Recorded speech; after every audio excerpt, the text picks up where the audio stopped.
These are fourth grade problems for math fluency and problem solving. These are our Ohio books, and it's dealing with adding and subtracting decimals.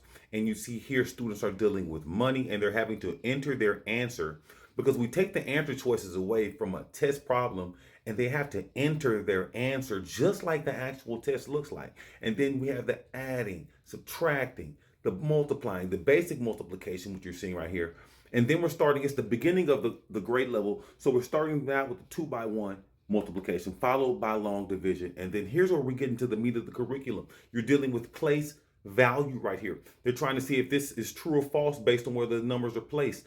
Right here, students are having to come up with all of the factors for 27. These are actual problems that we pull out, and this is just our warm up. Here, you're dealing with place value again. Here, you're dealing with comparing numbers. These are actual problems again. That is actually what's happening. And rounding to the nearest 10 and entering your number. Rounding to the nearest 100 and then rounding to the nearest 1,000. And lastly, one of the biggest skills, converting a mixed number into an improper fraction and then a decimal. And then when they click the finish quiz button, they get their scores automatically. You know how long it took for them to be on the test.